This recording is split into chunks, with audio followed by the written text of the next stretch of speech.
어린이 셜록 홈즈 주홍색 연구 11화 토비어스 그렉슨의 추리 상 원작 아서 코난 도일 글 태오 오디오 제작 마고 스튜디오.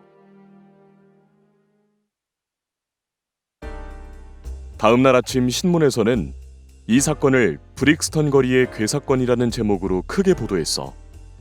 신문마다 사건에 대한 긴 기사가 나왔고 그 중에는 사건에 대한 분석과 의견을 낸 신문도 있었지. 나도 이것저것 다양한 기사를 읽고서 몇 가지 새로운 일을 알게 되었어. 그래서 그때의 기사를 내 스크랩북에 오려 붙인 것이 꽤 많이 남아 있어. 그래서 그 중에 몇 가지를 소개해 볼게. 데일리 텔레그래프라는 신문에서는 이렇게 썼어. 이 사건만큼 이상하고 수수께끼 같은 범죄는 없다. 이 사건은 무엇인가 목적을 갖고 있는 것으로 보인다. 벽에 피로 쓰인 글씨 등으로 미루어 보아 정치적 목적을 지닌 혁명가에 의해 저질러진 것으로 생각된다. 한편 피살자의 신원이 미국인인 것으로 보아 미국의 혁명단체에서 우리 영국으로 도망을 왔다 살해된 것으로 생각된다. 따라서 정부는 영국에 건너오는 외국인에 대한 신원 파악과 감시를 강화해야 한다. 스탠더드라는 곳에서는 이렇게 기사를 썼어. 정부의 무력함으로 인해 이런 잔인한 살인 범죄가 발생하는 것으로 보인다. 피살자인 드리버 씨는 미국 사람으로 몇 주 전 영국 런던에 왔다. 그리고 그는 조셉 스탠거슨이라는 비서와 함께 있었다. 두 사람은 이번 달 4일 화요일에 리버풀행 급행열차를 타기 위해 유스턴역으로 향했다. 두 사람의 모습을 유스턴역에서 본 목격자도 있다. 그러나 유스턴역에서 몇 킬로미터나 떨어진 로리스턴 가든의 빈집에서 드리버 씨가 시체로 발견되었는지는 의문으로 남아있다. 드리버 씨가 왜 거기에 갔는지 무슨 이유로 살해됐는지 밝혀진 것은 없다. 이는 비서인 스탠거슨의 행방에 대해서도 마찬가지다. 그나마 다행인 것은 경찰청의 레스트레이드 경감과 그렉슨 경감이 이 사건을 맡았다는 것이다. 이 유능한 두 수사관이 조만간 사건을 해결할 것으로 기대된다. 데일리 뉴스라는 곳은 이렇게 기사를 실었지. 이 사건이 정치적 범죄 사건이라는 점은 의심할 필요가 없다.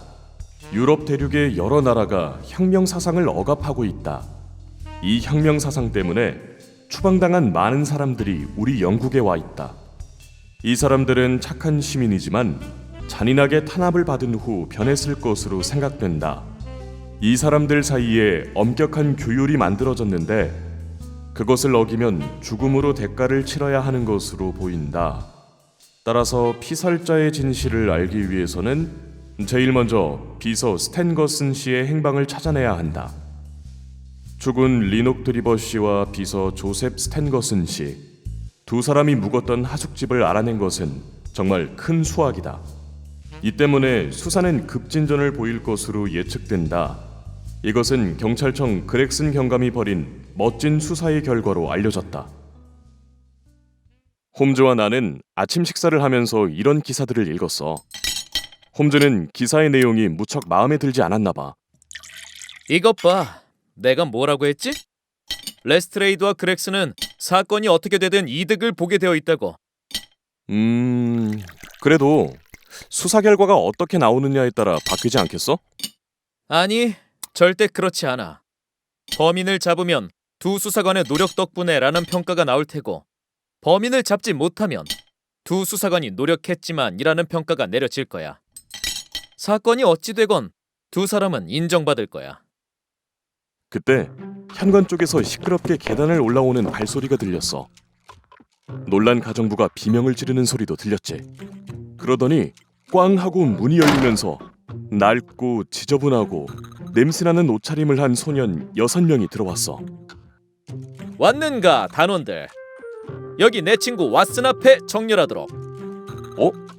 이 녀석들은 누구야? 내가 직접 이끌고 있는 베이커 거리 탐정단이지. 전체 차렷! 홈즈는 마치 군인이라도 된 것처럼 차렷을 외쳤어. 6명의 소년들도 군인이라도 된 듯 똑바로 차렷 자세를 냈지. 하지만 그건 뭐랄까? 더러운 조각상을 세워놓은 듯 보였어. 움직이지 않고 차렷 자세를 한 소년들을 보며 홈즈가 입을 열었지. 앞으로는 위긴스만 와서 보고를 하고 나머지는 밖에서 대기하도록 한다. 알았나? 네, 알겠습니다. 그래, 위긴스. 내가 얘기한 건 찾았나? 아직 찾지 못했습니다. 그래, 뭐 크게 기대하지는 않았다. 하지만 찾을 때까지 악착같이 물고 늘어지는 거다. 알았나? 자, 일당을 주겠다. 다 받았나? 다음에는 좀 더 쓸만한 보고를 갖고 오도록 한다. 해산. 홈즈가 손을 흔들자 소년들은 순식간에 계단을 뛰어내려갔어. 아이들의 뒷모습을 보며 홈즈가 말했지. 왓슨, 저 아이들 옷차림을 보고 거지 같다고 생각했겠지? 뭐, 사실이야. 실제로 거지들의 자식이 많아. 하지만 저들은 12명의 경찰관 몫을 해. 왜냐고? 거리의 사람들은 상대가 경찰인 걸 눈치채면 입을 다물고 말거든. 그래서 할 수 있는 게 별로 없지. 이것저것 제한이 많아. 하지만 저 아이들은 다르지. 어디라도 갈 수 있고 어떤 것도 들을 수 있어. 게다가 바늘 끝처럼 날카롭고 예민해. 저 아이들에게 없는 건 유능한 리더뿐이지. 그래서 나와 잘 맞아. 홈즈, 저 아이들을 쓰는 것은 이번 사건 때문이야? 확인해 볼 것이 있어서. 이제 우리에게 남은 건 시간뿐이야. 저길 봐, 왓슨. 그렉슨이 실실 웃으며 걸어오고 있는 걸. 분명 우리에게 오고 있는 거야. 홈즈가 창문 밖을 바라보며 말했어. 그리고는 현관의 초인종이 울렸지. 문이 열리자 홈즈의 말대로 그렉슨 경감이 나타났어. 그는 신난 어린아이처럼 계단을 2개씩 뛰어 올라왔지. 그는 홈즈의 손을 덥석 잡아 흔들기 시작했어. 해냈습니다. 해냈어. 마침내 내가 사건을 파헤쳐냈습니다. 네? 결정적인 단서라도 잡았다는 겁니까? 그렉슨 경감? 단서라뇨. 그 정도가 아닙니다. 범인을 잡았다니까요. 그래요? 범인의 이름은 어떻게 됩니까? 이상했어. 범인의 이름을 묻는 홈즈의 얼굴이 살짝 불안해 보이는 것 같았지. 홈즈의 물음에 그렉슨은 통통한 손바닥을 비비며 자랑스러운 듯 가슴을 내밀었지. 그리고는 뜸을 들이기 시작했어. 몇 번 헛기침을 하더니 당당하게 말했어. 범인의 이름은 아서 차펜티어, 해군 중위입니다. 우선 앉으시죠. 어떻게 범인을 잡게 됐는지 그 이야기가 궁금하군요. 차라도 한 잔 마시면서 할까요? 좋습니다. 어제 오늘 사이에 엄청나게 수사를 했더니 무척 피곤하군요. 육체적으로도 피곤하지만 정신적인 긴장에서 오는 피로가 더 크네요. 홈즈 씨라면 저의 이런 마음을 알아주시겠죠? 우리 둘 다 사건을 해결하는 해결사니까요. 그럼요. 그 마음 알죠. 아무튼 그렉슨 경감, 어떤 방법으로 그런 눈부신 성과를 거두셨습니까? 말씀드리죠. 그 전에 이거 정말 웃긴 코미디가 따로 없더군요. 레스트레이드 그 친구 이야기죠. 그 바보 같은 녀석이 열심히 수사를 한다고 완전 엉뚱한 곳에서 삽질을 하지 뭡니까? 레스트레이드는 피살자의 비서인 스탠거슨을 뒤쫓고 있습니다. 지금쯤 그 비서를 잡았을 수도 있겠네요. 그 비서는 이 사건과 아무 관계가 없는데 말이죠. 그래요. 하지만 전 레스트레이드 경감의 일은 별로 관심이 없습니다.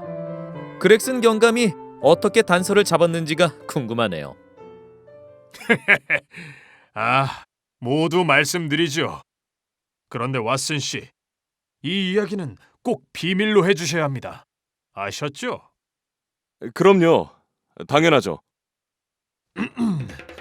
이 그렉슨이 이 사건에서 최초로 부딪힌 문제는 살해된 미국인의 신원이었습니다. 신문에 광고를 내거나 누군가 정보를 제공할 때까지 기다릴 수도 있었죠. 그러나 이 그렉스는 그런 답답한 방법은 질색입니다. 홈즈 씨, 왓슨 씨, 두 분은 시체 옆에 영국식 모자가 떨어졌던 것을 기억하십니까? 네, 그럼요. 그건 캠보엘 거리 129번가에 있는 존 언더우드 가게에서 만든 것입니다. 아, 거기까지 알고 계셨군요. 그럼 홈즈 씨, 그곳에는 가봤나요? 아니요. 수사의 기본. 아무리 사소해 보이는 단서라도 소홀히 해선 안 된다. 그래서 이 그렉스는 언더우드 가게에 직접 가서 질문했습니다. 현장의 모자와 똑같은 모자를 판 적 있냐고 말이죠. 장부를 본 주인이 차펜티어라는 하숙집에 사는 드리버 씨에게 배달했다고 말했습니다. 그렇습니다. 바로 피살자의 주소를 알아낸 거죠. 와, 대단하십니다. 와, 이거 대단한 걸. 피살자의 주소를 알아내다니. 이제부터 사건이 술술 풀리는 건가? 그렉슨 경감이 드디어 본격적으로 활약하는 거야? 그런데 어째 홈즈는 별다른 반응이 없어 보이는데? 뭔가 잘못된 건 아니겠지? 어디 그렉슨 경감의 말을 한번 들어보자고.